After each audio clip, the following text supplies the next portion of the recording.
முதல் மக்கள் சந்திப்பு பயணத்தை தமிழக வெற்றிக் கழக தலைவர் விஜய் இன்று திருச்சியிலிருந்து துவங்குகிறார். பெரிய எதிர்பார்ப்பு கட்சியினரிடையும் அரசியல் களத்திலையும் பெரிய எதிர்பார்ப்பை உருவாக்கி இருக்குது. இன்னைக்கு திருச்சியில காலையில விமான நிலையத்தில் அங்கிருந்து அந்த பிரத்யேக பிரச்சார வாகனம் தயார் செய்யப்பட்டிருக்கு விஜய்க்கு. அவர் வர்றவரு இந்த திருச்சி டோல்கேட் பகுதியில இருந்து தான் அந்த மக்கள் சந்திப்புங்கிறத துவங்குறார். இந்த இடத்துல தான் அவருக்கு தொண்டர்கள் வரவேற்பு கொடுக்க போறாங்க. இங்க இருந்து அந்த காந்தி மார்க்கெட் வரைக்கும் ஒரு 5 கிலோமீட்டர் தொலைவுக்கு போஸ்ட் ஆபீஸ், பாலக்கரை இதெல்லாம் கடந்துதான் அவர் காந்தி மார்க்கெட்டுக்கு வராரு. அந்த 5 கிலோமீட்டர் தொலைவுக்கும் 2 பக்கமும் ரசிகர்கள் தொண்டர்கள்லாம் அவருக்கு வரவேற்பு கொடுக்கறதுக்கான திட்டமிட்டு இருக்காங்க. இப்பவே காலையிலேயே அந்த டோல்கேட் பகுதிக்கு இந்த பகுதியை சேர்ந்த மகளிர் அணியை சேர்ந்தவங்க எல்லாம் பால் குடம் எடுத்து விஜய் வரவேற்கிறதுக்காக தயாராக பாக்குறோம். நம்ம எல்லாரும் அவங்க கட்சியினுடைய கொடியினுடைய நிறத்திலேயே புடவையெல்லாம் கூட கட்டியிருக்கிறத பாக்குறோம். பயங்கர உற்சாகமா பேசிட்டு இருக்கிறாங்க. இவருடைய விஜயனுடைய அந்த மக்கள் சந்திப்பு பயணம் புது வியூகமாக அல்லது புது வடிவமாக தான் பார்க்கப்படுது. அவருடைய சனிக்கிழமை தோறும் பிரச்சாரம் செய்யக்கூடியது ஓரளவுக்கு பலன் அளிக்கும் ஒரு பிரச்சார பாணியவே மாற்றி இருக்கிறார். அதனால அதெல்லாம் பலன் அளிக்க வாய்ப்பு இருக்குன்றாங்க. இன்னொன்னு, தொடர்ச்சியாக அவர் மீது வைக்கப்பட்ட விமர்சனம் அப்படிங்கிறது அவர் நேரடியாக மக்களை சந்திக்கணும், விஜய் மக்களை சந்திக்கணும் அப்படின்ற ஒரு விமர்சனம் தான் அவர் மீது வைக்கப்பட்டிருந்தது. இப்போ இன்று அதை துவங்குறாரு. அது என்ன விதமான எதிர்வினைகளை மக்கள் ஆற்றுறாங்க, அவருக்கு வரவேற்பு எப்படி மக்கள் கொடுக்கறாங்க, என்ன விளைவுகள் அவர் ஏற்படுத்துது அப்படிங்கறதெல்லாம் ரொம்ப அடுத்தடுத்து நம்ம பார்க்க வேண்டிய கேள்விகள். இதுல இங்க வந்திருக்கக்கூடிய பால்குடம் எடுத்து வந்திருக்கக்கூடிய அக்காக்கள்கிட்ட பேசலாம். என்னக்கா, எவ்வளவு உற்சாகமா இருக்கீங்க? என்ன பால்குடம் எடுத்து வந்திருக்கீங்களே, என்ன காரணம்? ஏன்னா எங்க கடவுளை வரவேற்கிறதுக்காக நாங்க வந்திருக்கோம். சோ அதனால பால்குடத்தோட நாங்க வந்திருக்கோம், கும்பத்தோட வந்திருக்கோம். கடவுளை தானே கும்பத்தோட வரவேற்பாங்க, அது மாதிரி எங்க தளபதி தான் எங்க கடவுள். அவரை நாங்க வரவேற்காத பெண்கள் நாங்க எல்லாரும் சேர்ந்து வந்திருக்கோம். நாங்க இல்ல, இப்போ அவர் ஒரு அரசியல் கட்சி ஆரம்பிச்சிருக்காரு. இதுக்கு முன்னால ஒரு நடிகரா இருந்தார். இப்போ அரசியல் கட்சி, இப்போ அரசியல் கட்சியோட தலைவர் அப்படிங்கிற திடீர்னு கடவுள் ரேஞ்சுக்கு பேசுறீங்களே, அதுக்கான முக்கியத்துவம் என்ன? எங்க பெண்களுக்கான பாதுகாப்பு அவர்னால மட்டும்தான் கொடுக்க முடியும். அது மட்டும்தான் அவர் தான் செஞ்சிட்டு இருக்காரு. சோ அதனால நாங்க கடவுளா நாங்க பாக்குறோம். நாங்க என்ன பெண்களுக்கான பாதுகாப்புனா எதெல்லாம் உறுதி செய்வார் நீங்க நினைக்கிறீங்க? செக்ஸ் ஹராஸ்மெண்ட்ன்றது ரொம்ப இதா போயிட்டு இருக்கு. அதுக்கு உரிய முற்றுப்புள்ளி வைக்கிறது எங்க தளபதி ஒருத்தரால மட்டும்தான் முடியும்ன்றத நாங்க ஸ்ட்ராங்கா வைக்கிறோம். அதனாலதான் நாங்க நம்புறோம். நீங்கெல்லாம் எவ்வளவு வருஷங்களா விஜய பாக்குறீங்க? எப்ப இருந்து, எந்த படத்துல இருந்து விஜய பாக்குறீங்க? இப்போ அவருடைய அரசியல் பரிணாமம் அப்படிங்கறது என்னவா இருக்கும்? எப்படியெல்லாம் பயனளிக்கும் நினைக்கிறீங்க நீங்க? பெண்களுக்கு பாதுகாப்பு தருவாரு, பெண்களுக்கு பாதுகாப்பு தருவாரு. செக்ஸ் இதை ஒழிக்கணும். சின்ன பிள்ளைங்கல இருந்து எல்லாத்துக்கும் செக்ஸ் இது இல்லாம இருக்கணும், அது செய்வாரு. முதியோர்களுக்கு பாதுகாப்பு தருவாரு. அக்கா, நீங்க சொல்லுங்க, இப்போ விஜய் ஒரு அரசியல் தலைவரா எவ்வளவு சக்சஸ்ஃபுல்லா, நடிகரா எவ்வளவு சக்சஸ்ஃபுல்லா போயிருக்காரு அப்படிங்கறது வேற கதை. அரசியல்ல அவருக்கு என்ன மாதிரியான வாய்ப்புகள் இருக்கும்? அவர் எவ்வளவு தூரம் சக்சஸ் ஆகிறதுக்கான நிகழ்வு இருக்குன்னு நினைக்கிறீங்க? அவருக்கு கண்டிப்பா ஜெயிப்பாரு. நாங்கெல்லாம் எல்லாம் சப்போர்ட் இருப்போம் அவருக்கு. அவருதான் முதலமைச்சர், எங்களுக்கு தெரியும். படத்திலோட நாங்க இது ஒரு முதலமைச்சரா வந்தா நாங்க தான் அவருக்கு கூட இருப்போம். சப்போர்ட், ஃபுல் சப்போர்ட் நாங்க தான். பெண்கள் சப்போர்ட் நாங்க. பெண்கள் வைக்கக்கூடிய ஒரு பொதுவான வார்த்தைகள் அவருக்கு பெண்களுக்கான பாதுகாப்பை விஜய் உறுதி செய்வாரு அப்படின்ற மாதிரி சொல்றாங்க. வேற என்ன எதிர்பார்ப்பு இருக்கு? விஜயினுடைய அந்த அரசியல் பரிணாமம் அப்படிங்கறது என்ன விளைவுகளை ஏற்படுத்தும் நினைக்கிறீங்க? நான் என்ன நினைக்கிறேன்னா, தமிழ்நாட்டை பொறுத்த வரைக்கும் ஒரு 1000 rupees நீங்க மந்த்லி நீங்க குடுக்கறது, பிளஸ் ஃப்ரீ பஸ் குடுக்கறது கொஞ்சம் கூட மதிக்க மாட்டேங்கிறாங்க. டக்குன்னு பஸ் எடுத்துட்டு போயிடுறாங்க. வேலை வாய்ப்புங்கிறதே கிடையாது. எல்லாத்தையும் பெண்களை பொறுத்த வரைக்கும் இப்ப இருக்கிற அரசியல் எப்படி நினைக்கிறாங்கன்னா, அவங்க நமக்கு நம்ம குடுக்கற 1000 ரூபாய்ல போகணும், ஃப்ரீ பஸ்ல போயிட்டு வரணும். அப்ப அவங்களுக்கு முன்னேற்றம் எப்ப நடக்கும்? இன்னொன்னு, ஃபெடரல் கேஸ்ட்ரோ மாதிரி நான் எங்க விஜய் தளபதியை நான் நினைக்கிறேன். கியூபா நாட்டுக்கு ஃபெடரல் கேஸ்ட்ரோ எப்படி பார்த்து ஒவ்வொரு விஷயம், ஏற்றுமதி இறக்குமதி எல்லா விஷயமும் அந்த நாட்டுக்காக பண்ணாரோ, அது மாதிரி நம்ம தமிழ்நாட்டுக்கு நம்ம தளபதி விஜய் தலைவர் வருவார். அவர் இல்ல, அவங்க கியூபாவினுடைய ஃபிடல் காஸ்ட்ரோ மாதிரி விஜய் நினைக்கிறதாகவெல்லாம் பேசுறாங்க அவங்க. இல்லம்மா, நீங்க என்ன பண்றீங்க? படிக்கிறீங்களா, ஒர்க் பண்றீங்களா? இல்ல விஜயினுடைய இந்த வருகை அப்படிங்கறது ஒரு யங்ஸ்டரா நீங்க எப்படி பாக்குறீங்க? ரொம்ப சந்தோஷமா தானே இருக்கு அவங்க வரது. அவங்க இப்ப அது அவங்கள பார்க்க, அவங்களோட ஃபேன் நானு, அவங்கள பார்க்க போறதுல ரொம்ப சந்தோஷமா இருக்கு. அதுக்காக தான் வந்திருக்கேன். நீங்க படத்துல வந்து அவர்கிட்ட எதெல்லாம் ரசிச்சிருக்கீங்க, அரசியலா மாறும் அவரையே ரசிச்சிருக்கோம். அவர்கிட்ட ஒண்ணுமே குறை கிடையாது. நான் அவர் சின்ன வயசுல இருந்து நாங்க பார்த்து பார்த்து வளர்ந்துருக்கோம். நான் அவர் இப்ப அரசியல வந்தது வந்து ரொம்ப எங்களுக்கு எப்படி சொல்றதுன்னா, யங்ஸ்டர்ஸ்க்குலாம் பெரிய ஒரு முன்னேற்றமா இருக்கு. நிறைய வேலை இல்லாம இருக்கிறதுக்கு அவர் ஏதாவது பண்ணுவாருன்றதை நாங்க நம்புறோம் எங்களுக்காக. நீங்க எந்த படத்துல இருந்து அவரை பார்த்துட்டு இருக்கீங்க, எந்த படத்துல ரசிகை அவருக்கு?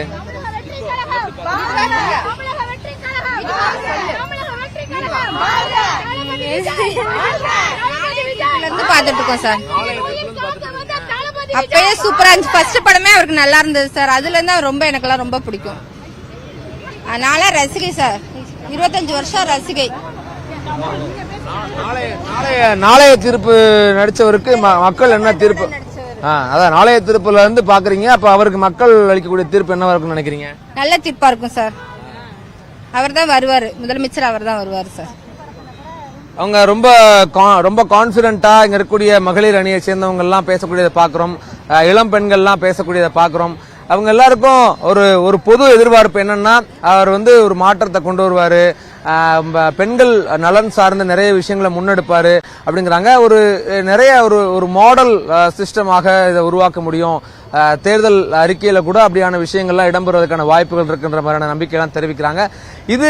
இவருடைய பயணம் அப்படிங்கிறது திருச்சியை தேர்வு செய்யறதுல பல்வேறு விதமான யூகங்கள், பல்வேறு விதமான கணக்குகள் இருக்கு. திருச்சி அப்படிங்கிறது பல்வேறு சர்ச்சைகளுக்கு இடையில, ஏன்னா அவங்களுக்கு அனுமதி அளிக்கிறதுல கூட தொடர்ச்சியாக பல்வேறு நிலைகள் இருந்தது. காவல்துறை வந்து ஒரு 23 நிபந்தனைகளோட அனுமதி கொடுத்திருக்காங்க. தொண்டர்கள் மரங்கள்ல ஏறக்கூடாதுன்னு, அப்புறம் விஜய் எவ்வளவு நேரம் 10 நிமிஷம் பேசணும், துண்டு பிரசுரங்கள் விநியோகிக்கூடாது அப்படின்னு பல நிபந்தனைகள் இருக்கு. கட்சி சார்பில் நிறைய அறிவுறுத்தல்களை கொடுத்திருக்காங்க. ஆனா திருச்சியை சூஸ் பண்றது அப்படிங்கிறது அவருடைய வட மாவட்டங்களை கணக்கு பண்ணி விக்கிரவாண்டில முதல் மாநில மாநாடு, தென் மாவட்டங்களை குறிவைத்து மதுரையில 2வது மாநில மாநாடு. அதுல பேசுறாரு, நான் வேட்டைக்கு சிங்கம் வந்து வேட்டைக்கு வரும் அப்படின்ற ஒரு வார்த்தையை சொல்லி பேசுறாரு. அதையும் விமர்சிக்கிறாங்க. சிங்கம் வேட்டைக்கு போகாது, வேடிக்கை காட்ட வருமான்ற மாதிரி அரசியல்ல விமர்சிக்கிறாங்க. நீங்க அதை எப்படி பாக்குறீங்க? சிங்கம் வேடிக்கை காட்டுமா, வேட்டை காட்டுமா? வேட்டையும் காட்டும், வேடிக்கையும் காட்டும், எல்லாத்தையும் போலந்து காட்டும். பாத்துக்கோங்க, ஒவ்வொரு தப்பையும் திண்டமா கண்டமா அடிச்சு நொறுக்குவாரு. எல்லாத்தையும் ஒரு சக்சஸ்ஃபுல் தமிழ்நாடா இவ்வளவு பெரிய வளர்ச்சி. ஏன்னா நம்ம தமிழ்நாட்டுல, நம்ம தஞ்சை மாவட்டத்துல, திருச்சி மாவட்டம் தான் இது, தஞ்சை மாவட்டத்துல அந்த பெரிய கோயில் இருக்குங்க இல்லையா, அத கட்டின அறிவு நமக்கு இருக்கு. ஆனா இப்ப உள்ள மக்கள்கிட்ட, நிறைய பசங்கள்ட்ட பெண்கள் பாதுகாப்பு மட்டும் இல்ல, சின்ன சின்ன போதை பொருள்லாம் யூஸ் பண்ணி ரொம்ப ஒரு மூளை கூட யோசிக்க முடியாத அளவுக்கு நிறைய சின்ன ஸ்கூல் பசங்கள்ல இருந்து காலேஜ் பசங்கள்ல இருந்து கெட்டு போயிட்டு இருக்காங்க. இதனாலதான் பெண்களுக்கு பாதுகாப்பு இல்லாம போகுது. அப்ப அந்த விஷயத்த அந்த தொழில் பண்றவங்களா அடியோட அவர் அழிக்கணும். சின்ன பெட்டி கடையில ₹1 ₹2 லாபத்துக்காக அங்க ரைடு விடணும். எங்க தளபதி ரைடு விட்டு சின்ன ஸ்கூல் பசங்களுக்கு ஒரு துண்டு பீடி எல்லாமே நிறைய சின்ன ஸ்கூல் பசங்க குடிச்சிட்டு இருக்காங்க. எங்க திருவெரும்பூர் கஞ்சா எல்லாமே சொல்றேன், இந்த ஆல்கஹால் ரிலேட்டடா எல்லாமே ஸ்ட்ரிக்டான ரூல்ஸோட வரணும். எங்க தளபதி வருவாரு, பெடல் காஸ்ட்ரோ வருவாரு. அவன் வந்து அரசியல் ரீதியான விமர்சனங்களுக்கும் அவர் வேடிக்கையும் காட்டுவாரு, வேட்டையும் ஆடுவாருன்னு சொல்றாங்க. அவ்வளவு தூரம் இவங்க எல்லார்ட்டையும் பெரிய நம்பிக்கை இருக்கு, பெரிய உற்சாகத்தோட இருக்கிறாங்க.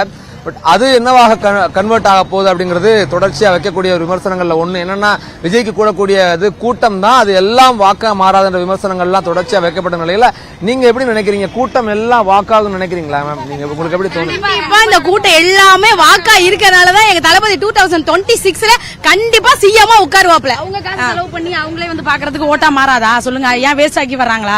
வர்றதுனால கண்டிப்பா காசு செலவு பண்ணி வர்றவங்க ஓட்டு பண்ணணும்னு அவசியம் இல்ல. ஓட்டு போறனால தானே வர்றாங்க.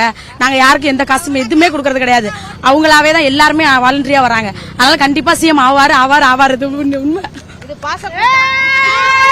அவங்க வந்து இது நாங்க எங்களுடைய சொந்த பணத்தை செலவு பண்ணி இந்த கூட்டங்களுக்கு வர்றோம்.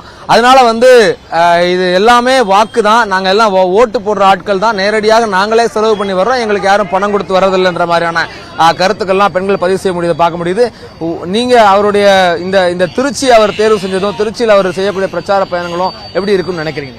இது நாங்க செஞ்ச பாக்கியமா நினைக்கிறோம். எங்களுக்கு கிடைச்ச ஃபர்ஸ்ட் வாய்ப்பு இது. அவரை இழந்த மாதிரி இவரை இழக்க நாங்க நினைக்கல.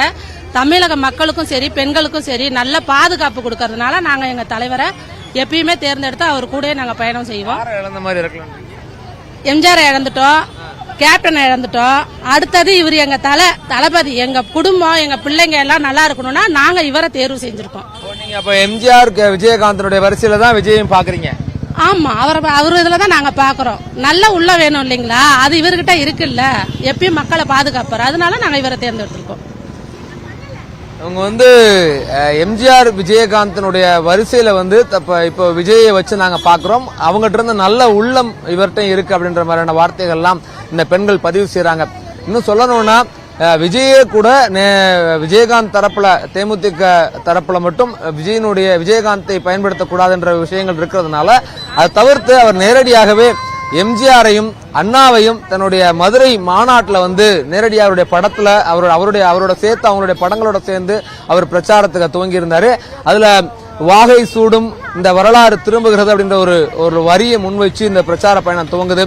அவங்க அண்ணா ஆட்சி அமைச்ச 1967, பின்னாடி எம்ஜிஆர் ஆட்சி அமைச்ச ஆண்டுகளை குறிப்பிட்டு 2026 அதே போல ஒரு வரலாறு திரும்புறதுக்கான வாய்ப்பு இருக்கு அப்படின்ற மாதிரியான ஒரு நம்பிக்கையை முன் வச்சு இந்த பிரச்சாரத்தை முன்னெடுக்கிறாங்க.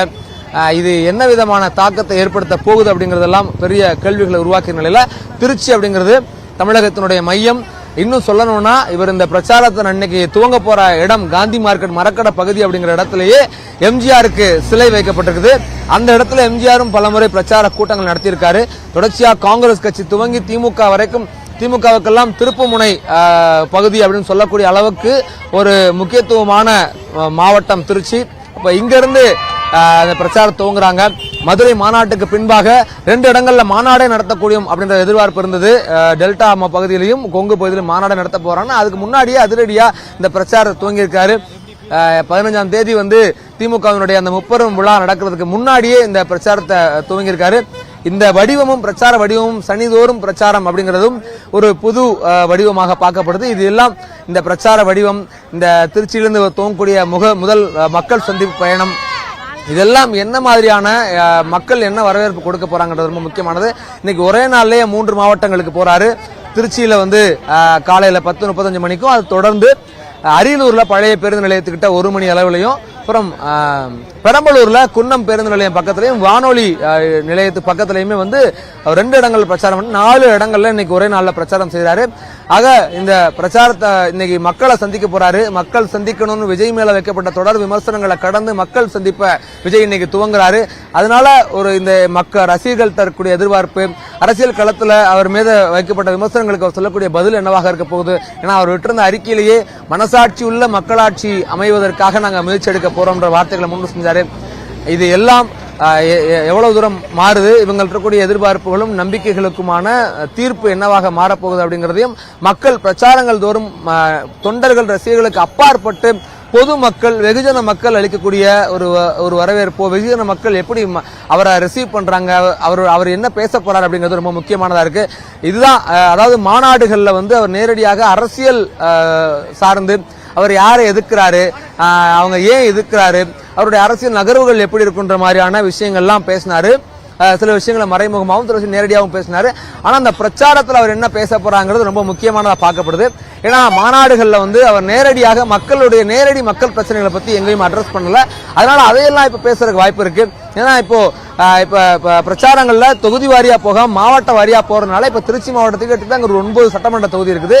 இப்ப இத்தனை தொகுதிகளுக்கும் சேர்த்த பிரச்சனைகளா அவர் பிரச்சாரங்கள்ல பேசுறதுக்கான வாய்ப்பு இருப்பதா தெரிகிறது. ஏன்னா அரசு செயல்படுத்த மறந்த திட்டங்கள், மக்களுடைய தேவைகள், இன்னும் கவனிக்க வேண்டிய விஷயங்கள், இப்படியான விஷயங்கள்லாம் அவர் பேசக்கூடிய வாய்ப்பு இருக்குது. இன்னொன்னு தொகுதி சார்ந்து, மாவட்ட நலன் சார்ந்து, உட்கட்டமைப்பு சார்ந்து நிறைய விஷயங்களை பேசுறதுக்கான சாத்தியங்களும் இருக்குது. அதனாலதான் இந்த பிரச்சார பயணம் ரொம்ப முக்கியமான. ஏன் பாக்குறாங்க அப்படின்னா அவர் நேரடி மக்கள் பிரச்சனைகள் சார்ந்து பேசுவாரு. அவருடைய தேர்தல் அறிக்கை சார்ந்து, அவங்க ஆட்சி அமைச்சா செயல்படுத்தப்பட்ட திட்டங்கள் சார்ந்தும் இந்த பிரச்சாரங்கள் போது விஜய் பேசுவதற்கான வாய்ப்பு இருப்பதாகத்தான் தெரிகிறது. இந்த பக்கம் பாக்குறவங்க பாருங்க, அந்த கட்சியினுடைய தொண்டர்கள் எல்லாம் வந்து இருசக்கர வாகனங்கள்ல கொடியை பிடிச்சிட்டு அப்படியே சாலையில ஊர்வலமா போகக்கூடிய காட்சியை பாக்குறோம்.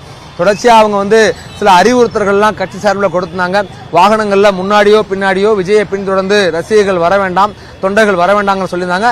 அதையும் கடந்து அவங்க வரக்கூடியதை பாக்குறோம். நம்ம கட்சி காவல்துறை சார்பிலையும் நிபந்தனைகள்லாம் விதிச்சிருந்தாங்க. அதையும் கடந்து தான் அவங்க சாலைகள்ல இருசக்கர வாகனங்கள்ல இப்ப ஊர்வலம் மாதிரி போறதை பாக்குறோம். நம்ம இது எல்லாமும் விஜயனுடைய இந்த முழு நகர்வும் இந்த மக்கள் சந்திப்பு பயணமும் என்ன பொது களத்துல பொது தளத்துல மக்கள் மத்தியில எவ்வளவு தூரம் வரவேற்பு பெறுறது அப்படிங்கறத நம்ம இன்னைக்கு நேர்ல பார்க்க போறோம். கட் பண்ணிட்டு உடனே மூவ் பண்ணு. சந்திப்பு பயணத்தை தமிழக வெற்றி கழக தலைவர் விஜய் இன்று திருச்சியிலிருந்து துவங்குகிறார். பெரிய எதிர்பார்ப்பு கட்சியினரிடையும் அரசியல் களத்திலையும் பெரிய எதிர்பார்ப்பை உருவாக்கி இருக்குது. இன்னைக்கு திருச்சியில காலையில விமான நிலையத்தில் அங்கிருந்து அந்த பிரத்யேக பிரச்சார வாகனம் தயார் செய்யப்பட்டிருக்கு விஜய்க்கு. அவர் வர்றவரு இந்த திருச்சி டோல்கேட் பகுதியில இருந்தா அந்த மக்கள் சந்திப்புங்கிறத துவங்குறாரு. இந்த இடத்துல தான் அவருக்கு தொண்டர்கள் வரவேற்பு கொடுக்க போறாங்க. இங்க இருந்து அந்த காந்தி மார்க்கெட் வரைக்கும் ஒரு 5 கிலோமீட்டர் தொலைவுக்கு போஸ்ட் ஆபீஸ், பாலக்கரை இதெல்லாம் கடந்துதான் அவர் காந்தி மார்க்கெட்டுக்கு வராரு. அந்த 5 கிலோமீட்டர் தொலைவுக்கும் 2 பக்கமும் ரசிகர்கள் தொண்டர்கள்லாம் அவருக்கு வரவேற்பு கொடுக்கறதுக்கான திட்டமிட்டு இருக்காங்க. இப்பவே காலையிலேயே அந்த டோல்கேட் பகுதிக்கு இந்த பகுதியை சேர்ந்த மகளிர் அணியை சேர்ந்தவங்க எல்லாம் பால் குடம் எடுத்து விஜய் வரவேற்கிறதுக்காக தயாராக பாக்குறோம். நம்ம எல்லாரும் அவங்க கட்சியினுடைய கொடியினுடைய நிறத்திலேயே புடவையெல்லாம் கூட கட்டியிருக்கிறத பாக்குறோம். பயங்கர உற்சாகமா பேசிட்டு இருக்காங்க. இந்த இவருடைய விஜயனுடைய இந்த மக்கள் சந்திப்பு பயணம் புது வியூகமாக அல்லது புது வடிவமாக தான் பார்க்கப்படுது. அவருடைய சனிக்கிழமை தோறும் பிரச்சாரம் செய்யக்கூடியது ஓரளவுக்கு பலன் அளிக்கும் ஒரு பிரச்சார பாணியவே மாற்றி இருக்கா. அதனால அதெல்லாம் பலன் அளிக்க வாய்ப்பு இருக்குன்றாங்க. இன்னொன்னு, தொடர்ச்சியாக அவர் மீது வைக்கப்பட்ட விமர்சனம் அப்படிங்கிறது அவர் நேரடியா மக்களை சந்திக்கணும், விஜய் மக்களை சந்திக்கணும் அப்படின்ற ஒரு விமர்சனம் தான் அவர் மீது வைக்கப்பட்டிருந்தது. இப்போ இன்று அதை துவங்குறாரு. அது என்ன விதமான எதிர்வினைகளை மக்கள் ஆற்றுறாங்க, அவருக்கு வரவேற்பு எப்படி மக்கள் கொடுக்கறாங்க, என்ன விளைவுகளை அவர் ஏற்படுத்துது அப்படிங்கறதெல்லாம் ரொம்ப அடுத்தடுத்து நம்ம பார்க்க வேண்டிய கேள்விகள். இதுல இங்க வந்திருக்கக்கூடிய பால்குடம் எடுத்து வந்திருக்கக்கூடிய அக்காக்கள்கிட்ட பேசலாம். என்னக்கா எவ்வளவு உற்சாகமா இருக்கீங்க? என்ன பால்குடம் எடுத்து வந்திருக்கீங்களே, என்ன காரணம்? ஏன்னா எங்க கடவுளை வரவேற்கிறதுக்காக நாங்க வந்திருக்கோம். சோ அதனால பால்குடத்தோட நாங்க வந்திருக்கோம், கும்பத்தோட வந்திருக்கோம். கடவுளை தானே கும்பத்தோட வரவேற்பாங்க. அது மாதிரி எங்க தளபதி தான் எங்க கடவுள். அவரை நாங்க வரவேற்காத பெண்கள் நாங்க எல்லாரும் சேர்ந்து வந்திருக்கோம். நாங்க